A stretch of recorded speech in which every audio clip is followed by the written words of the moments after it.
Hey there, welcome to the Joseph Clough podcast. You can see more information about me and more free video clips, audio programs, and everything about improving your life at josephclough.com/blog or josephclough.com for hypnosis CDs and MP3 downloads, all designed for your happiness and really accelerating your growth to a level never before, because I love doing this stuff. Now, the subject I want to talk to you today is about surrounding yourself with the right people. Because the way I see it is that you need to surround yourself with like-minded people. Because we've all been in a situation where we've walked into a room with the most pessimistic, the most boring people in the world, and we just feel down about it. It brings us down, doesn't it? It kind of lowers our energy.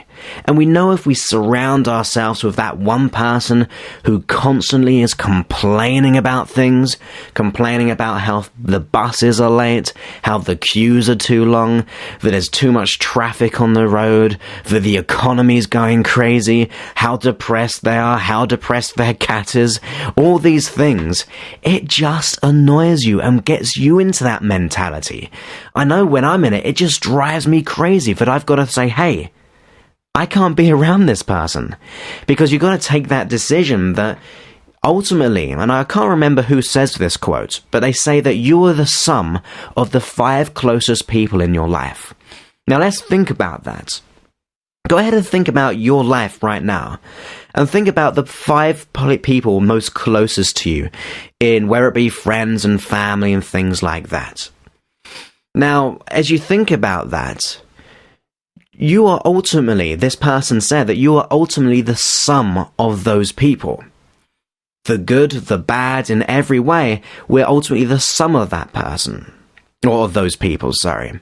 Now, even if it isn't strictly, completely true in every way, it does give us a good indication that we are the sum of the people we surround ourselves with. So if you surround yourself with people who are negative all the time, that people are always stressful and complaining about life, you too become that way inclined. You become the stressor. You become the complainer. So really, we've got to be able to change the way we see people in our life. And we've ultimately got to make important decisions in our life. And it may be very hard to take, and I'm not one for kind of skating around issues. I mean, I'm going to tell you straight, because I have nothing that good thoughts for you, and I truly want you to be your potential. But on the other hand, in accordance to that, we've got to make some decisions sometimes. Now, I'm not saying that we must cut people out of our life, our family and things like that, because if we do have someone in our family who is one of those people who complains or has excuses and reasons, we've still got to make a decision about it though. We may not cut them out of our life, but we've got to be able to choose how we spend our time with them, or come up with strategies of how to be able to act and react around them. And as well as that, even if we can't cut some people out of our life, I truly understand that. Unless they're making us physically ill and really depressed and unhappy, then yes, if they are doing those kind of things, then I always say cut them out of your life. And I'll be blunt about that. I really believe that is the case. And I think that they've got to give value to you. I mean, relationships, friendships are a two-way business. You got to give, and they've got to give. You got to receive, and so are they. But if they only give negativity, then surely they're not acting in your best interests. So yes, there are some situations where I do say you've got to cut people out your life. I mean, I'll tell you a brief story, actually, because it's quite a few years ago now. I was probably about 22 or so, and I was seeing a client for a relationship issue. And she was telling me how her partner, in the relationship, her partner was severely abusive. Now, not physically abusive, but verbally abusive toward her.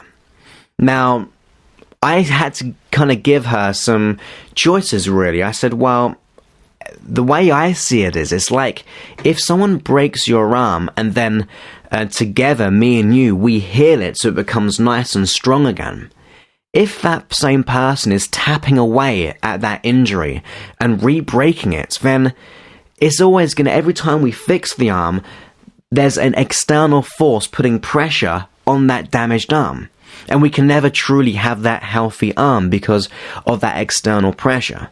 And I told this lady that sometimes if that person isn't willing to make a change or willing to seek support and help in becoming no longer abusive, because I truly believe people can change, and I've seen it happen from people being absolutely abusive to learning from that and actually growing because of that and actually flipping their life around to being a kind, gentle lover, a friend, mother, daughter, son, whatever it is. They can truly change their life. But if they're not prepared to change their life, and they keep tapping away at that injury, okay, we've had it as an arm here, but imagine just your self-esteem. They kind of keep on tapping away with their negativity, their abuse. Then yes, sometimes we got to say, hey, you're not supporting me in my life for being me, for being happy. So there are times where we do have to make important decisions about our life. We're going to make important decisions about who we allow people in our life. I said that a little bit funny, really, didn't I? I meant how we allow people into our life. That's a little bit better, isn't it? So, but it's very true, though. You have to be aware of who you allow people in your life. You choose for people to be in your life. You don't have to have people in your life if if they're not keeping you healthy. I'm not saying it has to be that way, but sometimes we have to make that decision. But there is another way around it as well. First of all, we can choose when we're around that person or those people. But the other way of doing it as well is evening it out and putting more emphasis on people who do support you. Because if you're the sum of the 5 closest people around you, let's just say that is true, then we want to be able to include people in our life who are going to support us for being us.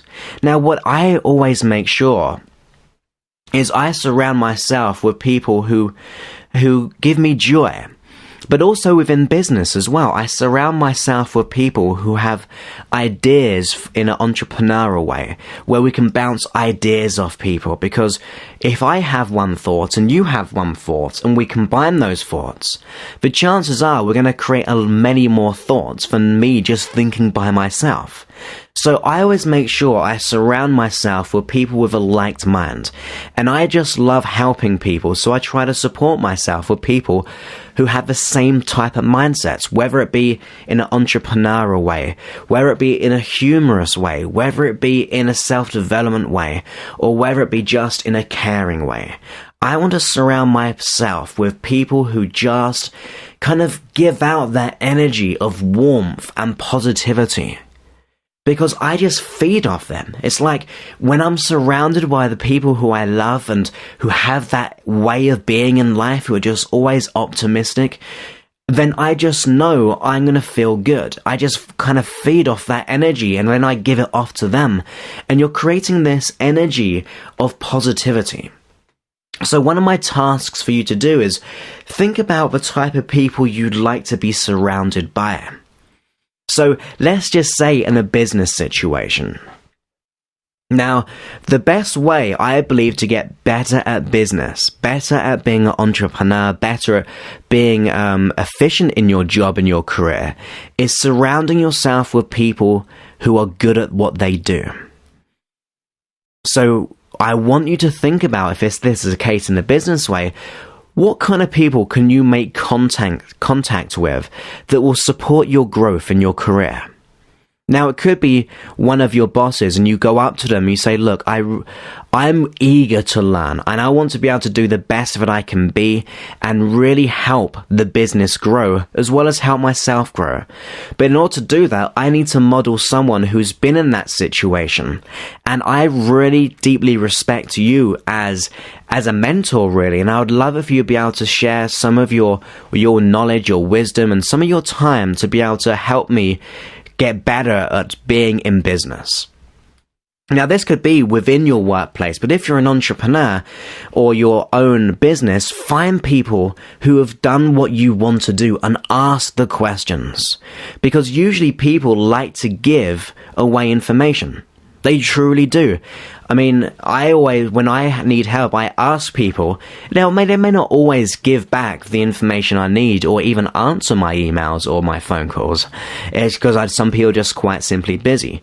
But the ones who are really great at being what they are and being someone who of service to society, they always like to help other people. I just find it's in their genetical makeup. In business, people like to help other people wanting to succeed and get better at them being themselves. So I always want you to, in this situation, find out people who have done what you've done, who are motivated, who are driven to succeed in business or succeed in your work, people who are kind and wanting you to progress, and ask them to be able to mentor you. So that's sort of business side, really. Asking questions and surrounding yourself with business people and meeting up with them socially. Coming up with like brainstorming groups, what people call a mastermind group, where you get people around with a like mind in business and you generate and trade ideas. Because as I said, if I have an idea and you have an idea and we combine those ideas, the chances are we're going to be able to come up with many ideas to help each other. So that's, to me, is the business side. Now, the second part of it, you could say in relationships. Now, the best thing to do is surround yourself with happy, positive people. Not going for finding people in pubs and things like that where people drink or where people do drugs, whatever the location. You've got to surround yourself with people that you actually like. So it could be if you have a sport or a hobby, find people who you actually have that same sport or passion and hobby that you'd like to have. So really think about where you can actually make new friends, which actually incorporate your passions and your dreams. Because don't tell me you haven't got no passions or dreams, because I know that you have. Whether it be the stock market, that could be a passion for some people. Whether it's knitting, whether it's golfing, whether it's swimming, whether it's playing sports, whether it's reading, whatever it is. Maybe it's even walking, maybe it's jogging. Anything, there's always someone who likes doing what you do. And then it's about actually finding groups and finding people with a like mind as well. That means you're beginning to surround yourself with people who have the same passions. And then you begin to develop foundations, you begin to develop friendships, and sometimes even relationships with people as well, because they're truly in sync with who you are. So really that covers like the business side as well as the personal side. So it's really about surrounding yourself with positive, powerful people. People are willing to help you and you're willing to help them. Remember, it's a two-way thing. You could say it's a cooperative flow of energy, creating a greater energy than yourself to be able to achieve the success that you want. So really think about this. Think about the people in your life right now. And really ask yourself the honest question, do they support me in being me? Do they support me being who I am inside? Now, if they're not, okay, you don't have to cut them off. You don't have to cut them out your life. But sometimes I do suggest to do that, because if they're not supporting you, then I'm going to say it straight that I don't want them in my life, because that's just who I am. Obviously, if it's a family member, yes, we can tolerate some people, and we don't just want to necessarily cut people out of our life. But on the flip side of that, we then begin to find the positive people. We begin to attract those people and take initial steps to be able to make those connections with people who we want to be like. The people we aspire to be, because the more we're around those people, the more we pick up their traits, their personality types, their success principles, their strategies for success, whether it be in health, relationships, career, or finance. Really go out and surround yourself with powerful, positive people. So that's really my tip for today. It's about realizing and becoming conscious of who you surround yourself with, and realizing that you are the sum of those people. And then realizing and reevaluating who you want to surround yourself with. and make sure that it's with the positive people and take active steps in actually surrounding yourself with those people. People always want to be around people who are positive. And since you're one of those people who wants to be positive and be a positive person, then they're going to absolutely want you in their life as well. And to me, that allows us to progress in our career, in our finances, in our relationships, in our health, in every part of our life. The more people we surround ourselves who are good enough, who really give out and emit that wonderful energy, the more likely you're going to be able to just soak all that up and really allow yourself to grow and evolve in every way. So I hope you liked that bit of coaching by me there. It's really about that you are the sum of the 5 people around you, and you can choose the people around you and attract the right people around you. As I said, if you have any questions that you'd like answered, or if you'd like me to talk about a topic and give my input on it, because I will tell you it straight, I promise you that I'm not going to skate around things. I'm not going to back off with topics. I'll tell you how, okay, it may not always be true, but it's true in my reality. I'll give you my advice. I'll give you some tips of how to let go of that issue or how to get better in a certain situation. And ultimately, I'm here for you. That's what I'm really trying to say, aren't I? So feel free to email me at joseph@josephclough.com, and go ahead and keep visiting the blog at josephclough.com/blog for more videos, for more podcasts, and really go ahead and share this with people as well. Really share this because it's all for free. There's no sales here. I'm just here because I love doing what I do, and I hope you get that from me as well, because it's really just who I am. I don't want to say that that's who I am, but I just really enjoy helping people, and I just love being able to give tips and really kind of show you the type of things that I've learned, because although I am a fairly young guy, I'm a fairly experienced guy, and really because I am young, I'm not going to buy into expectations of other people or these programmed ideas. I'm going to tell you how I live my life, and I'm going to tell you to it straight. I'm not going to give into any excuses, and it's really for kick-ass people, really. There's a kick-ass podcast for kick-ass people. So I hope you enjoyed this blog, and I look forward to speaking to you very soon. Bye-bye.